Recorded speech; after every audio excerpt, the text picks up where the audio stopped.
Hey guys, today I'm going to show you how to change your rear diff oil in your S13.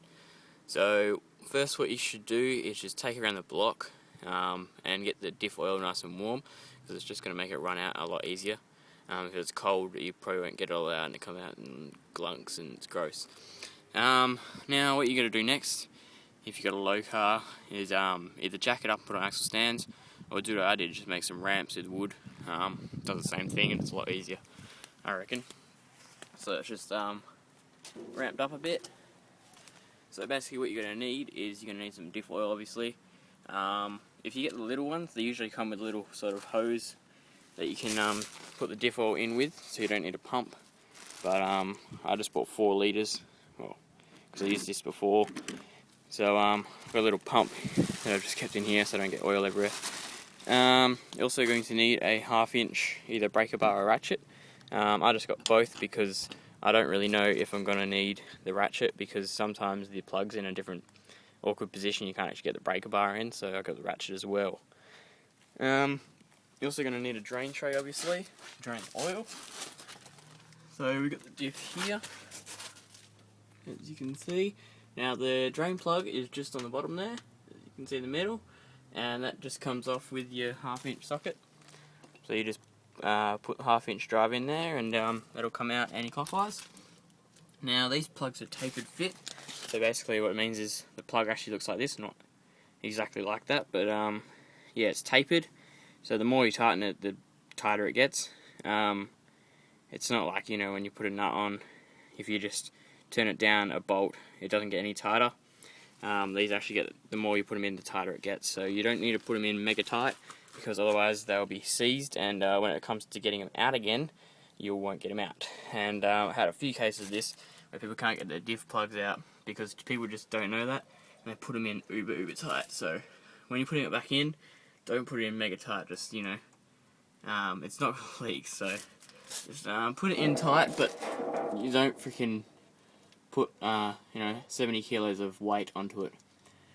Now the filler plug is just on the side there, it should be. I can't really get my head under there, but I'll show you that in a second. Now we're going to take the filler plug out first, because obviously if you're filling up your diff with oil, you just drained it and then you can't get the filler plug out, you're going to be a bit of shit. So take the filler plug out, make sure we can actually fill it before we actually empty it all out, and then we'll empty it out and fill up with new oil. Cool.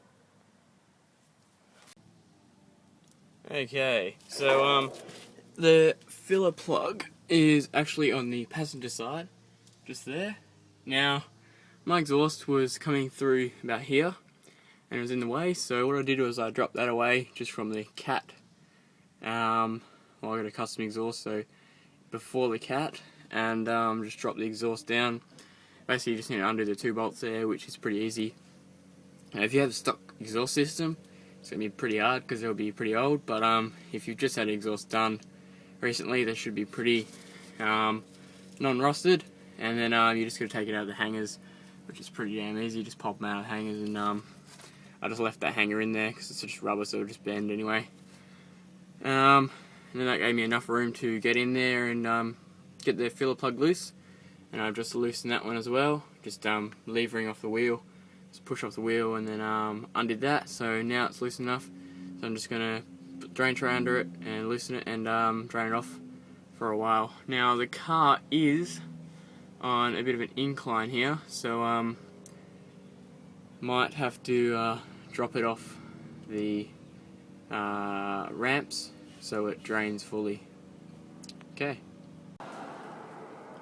Okay, so just cleaned up the sump diff plug with in the parts washer, and this has got a magnetic end on it which picks up all little metal particles and all that sort of thing.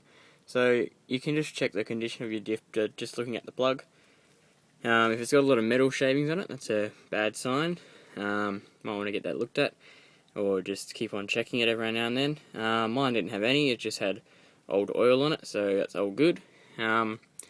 Now the oil that came out wasn't actually too bad.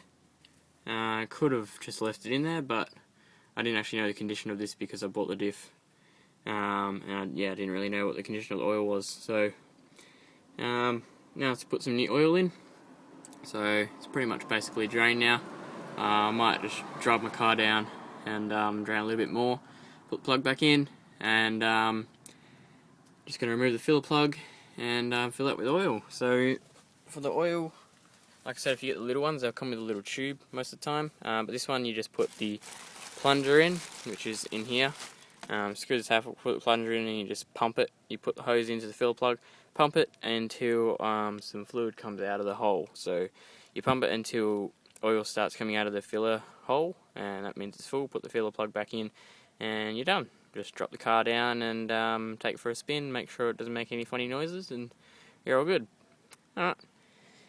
Pretty easy, other than having to remove your exhaust and that sort of thing if you get into that sort of situation. You might not have to, but for mine I did, and yeah, that's about it. So thanks for watching my videos, guys, and I'll catch you later. Just one more tip, it's a good idea to degrease your diff after you do it, and just check it after the next couple of days. Reason being is if you don't degrease it and it does have a little bit of an oil leak, you don't know if it's just residual oil left on there or it actually has a leak. So put it onto the grass and degrease the diff, and then over the next couple of days just check and make sure it's not leaking. If it is, it might have a little bit of sand on the threads or you haven't tightened it up enough. So yeah, just a little tip.